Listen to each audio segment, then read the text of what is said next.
$50 on puppy treats because Sheila is a queen, $175 on organic cat food because Charles is a bougie boy, and $65 on squeaky toys because, hey, you've got your priorities and I've got mine.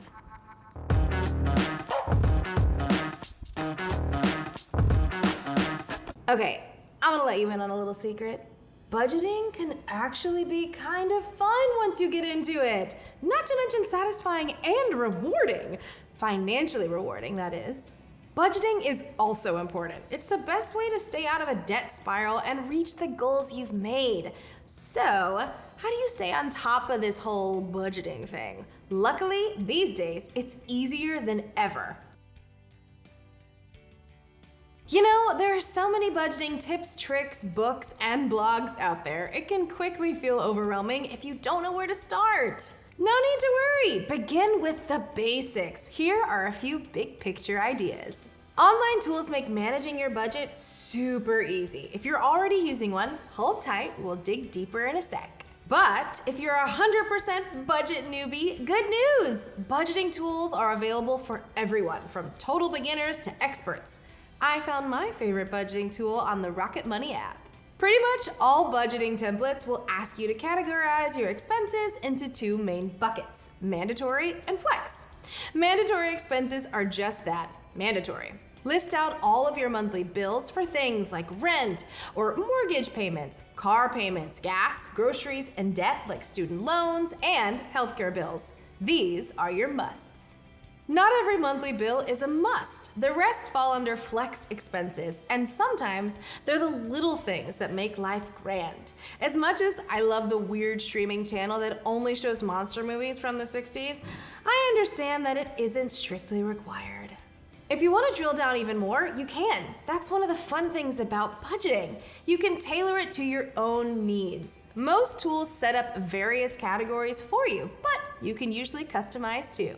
Example time, you could have budget line items for things like habits and hobbies. Habits could be things like coffee on the way to work, and hobbies are everything from stamp collecting to mountain climbing. If you spend enough cash on coffee or climbing gear every month, you may want to categorize it. Remember, if you don't really care about getting that granular with the details, just file it under Flex and call it a day.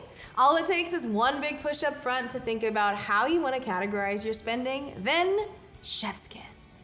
After you've summarized the state of your finances, define a few specific savings goals to tackle. Maybe it's paying off 2 credit cards that have a total balance of $4,000. Maybe it's saving up a $10,000 emergency fund. The key is to make it specific and realistic. Don't just slash your takeout budget to 0. Change it to something like, I'll only order on Fridays. Slowly and methodically, swapping expensive money habits for better ones is a clearer pathway for success than one with hard stops. There's a lot of budgeting advice out there about what to track, where to cut costs, the nitty-gritty. Budgeting is really about saving, and there's no right or wrong way to do that. It's whatever works for you. With that in mind, here are a few strategies. There's 50, 30, 20. This is when 50% of your income goes towards needs, 20% to savings, and 30% to everything else.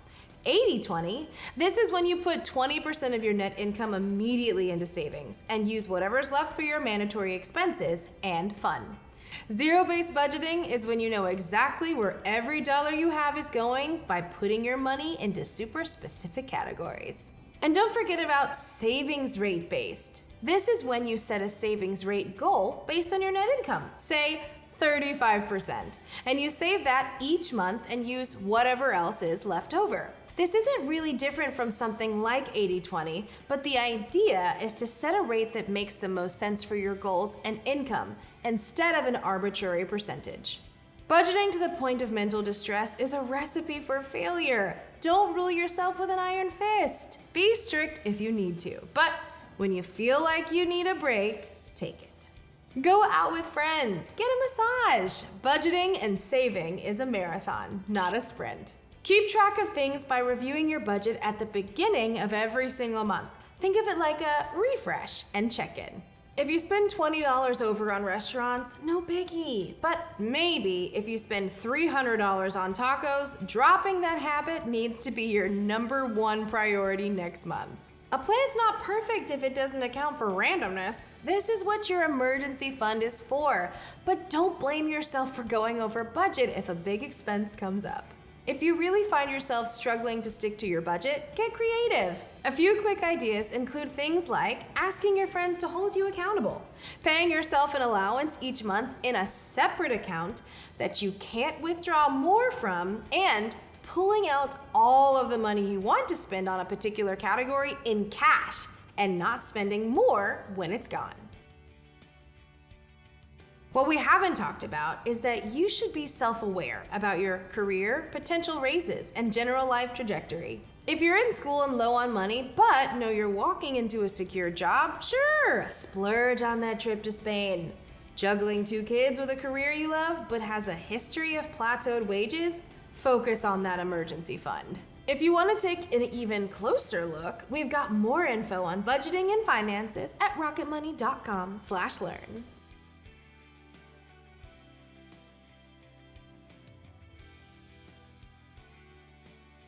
Thanks for hanging with us. If you'd like to see more videos like this, click right here. And don't forget, like and subscribe. We'll see you next time.